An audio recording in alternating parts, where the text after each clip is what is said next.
My name is Alisa, Kasle-Henke. Thank you for making it louder, by the way. And I work at the ZSE and also in the Fakultät für Wirtschaft, so I have half of me there, half there. And I do communication courses in English, cross-cultural communication, presentations, negotiations. And today I want to talk to you especially about feedback and how we can use it to make our students' presentations better. So, as you heard on the video that we were shown at the beginning, on the first day of class every semester, I say the same sentence to my students, and that sentence is what you heard before: I love mistakes. I love them because mistakes mean I have a job.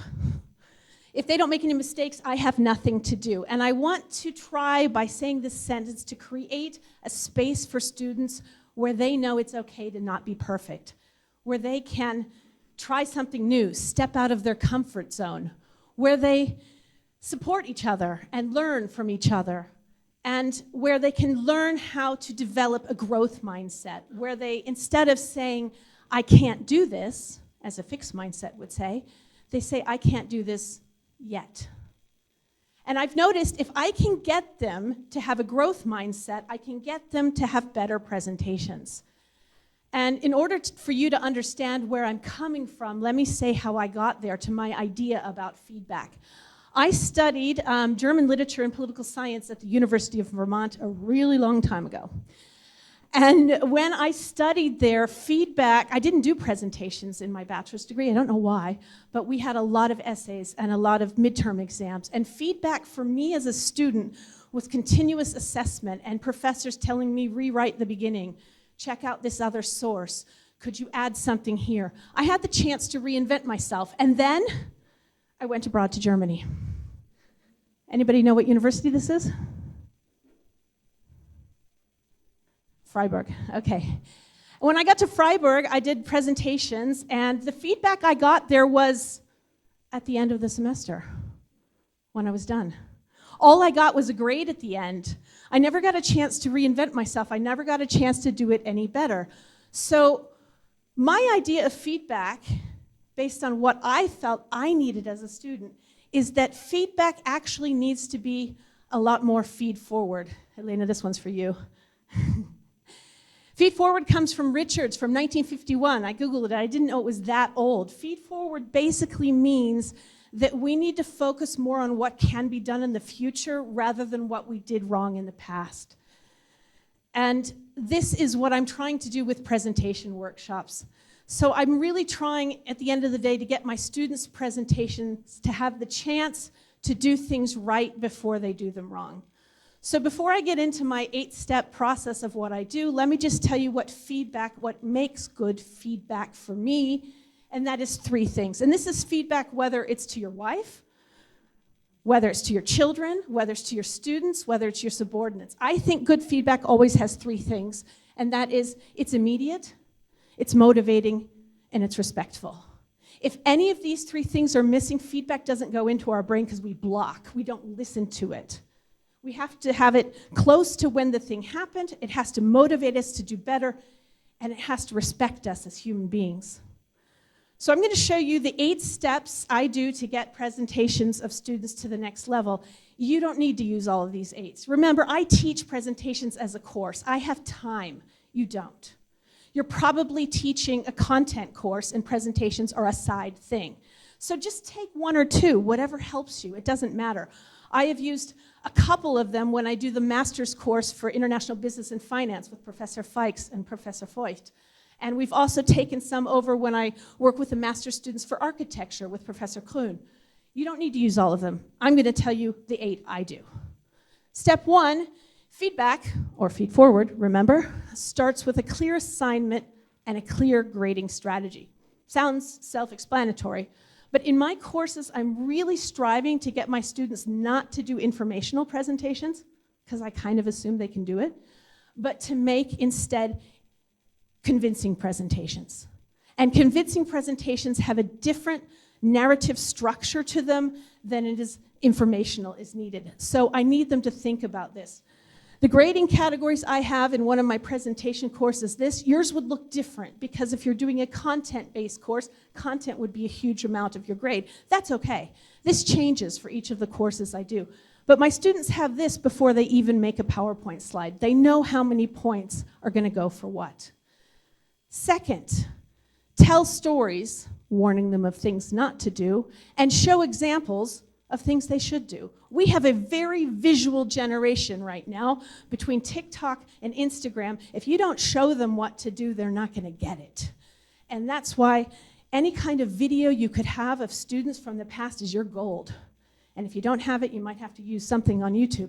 But showing them something rather than just telling them what you want to do. The third thing, and this is where what we heard at the beginning with your presentation with Kai is really, or AI if you want to use English, important. I have a conversation with every student in my class about what their plan of their presentation is.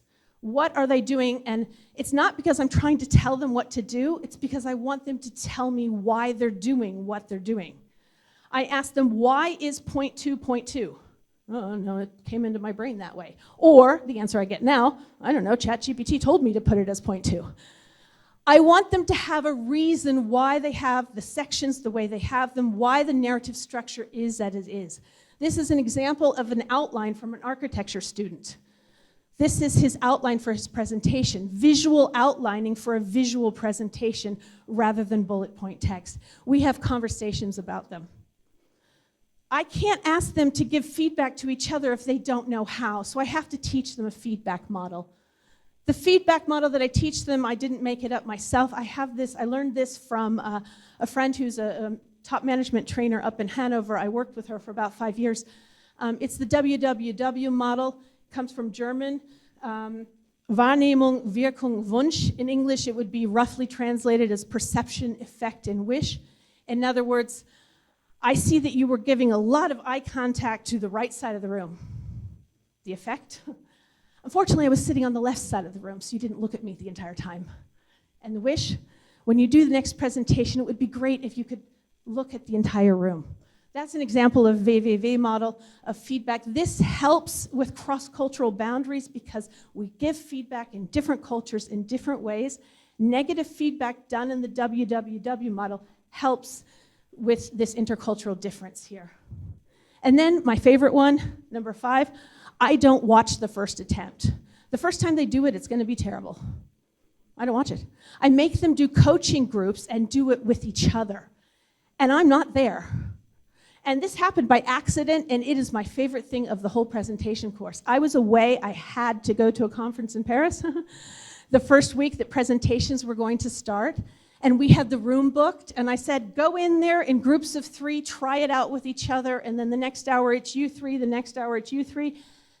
And I came back 2018 from that trip to Paris, and I had the best presentations ever. Not only were the presentations good, but the audience was so involved because they were a team and they were emotionally connected to the outcome of the speaker. So they would sit there and have what I like to call the proud mommy moments where they go, yes, because a friend of theirs was able to overcome their fear or get the slide right or get their beginning. And I love the involvement of the audience, and I do this every semester. If they skip it because they were sick that week, I can tell within 1 minute this hasn't gone through the filter of peer feedback, and we're back to peer review. It's magical. Then at the end of their presentation, they've done it in class, I let the students talk and I shut up. I let them give the feedback. Using the WWW model, I let them do feedback. I don't want to be the first person to talk. I then jump in and say what I have to say after that. The entire time they're doing this presentation, it is all being filmed. Not with my device, with their device. I provide a tripod and I put it down and they put their own cell phone on it and record themselves. I have no problems with data privacy because I don't have the videos. It's on their phone. If I want to have the video for future semesters, they have to actively upload it to the cloud to give it to me. So I don't have any problems. They have made this conscious decision at the end of the course if they want to. They can wait and see what their grade is before they decide. So they go home and they take the video and they take the written feedback from the classroom and they write a 3 to 4 page paper based on the assessment criteria I gave them at the beginning of the semester, comparing their video, the peer feedback, and their own self-reflection. How was I? And they write a paper.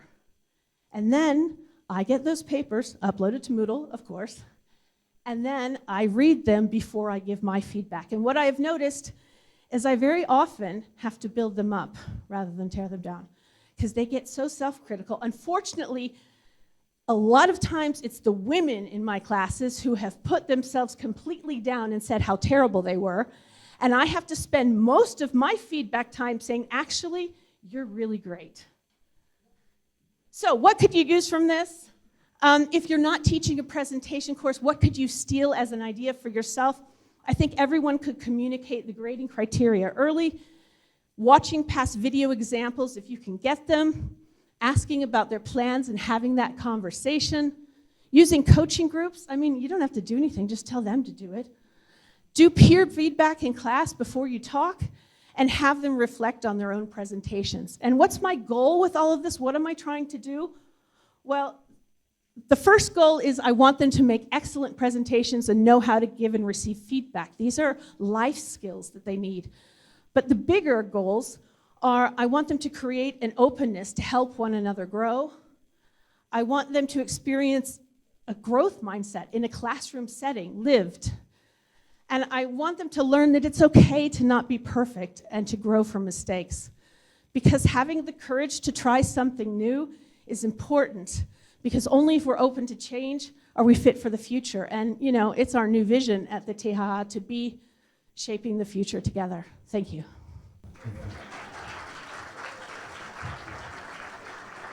Thank you very much. We have time for a question, if you have one, while Daniel is setting up.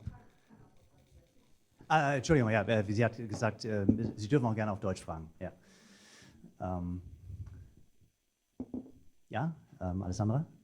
Do we have a mic? Kannst du mal schmeißen, Andreas? Okay.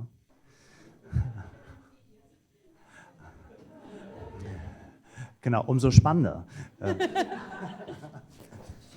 So, okay. I have a question regarding the content of the presentations, because I'm teaching a workshop on scientific methodology and I only have one unit on presentations because I have to cover other ground.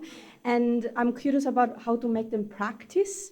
So it has to be something they can do quickly. So what topics do you use for your presentations? Yeah.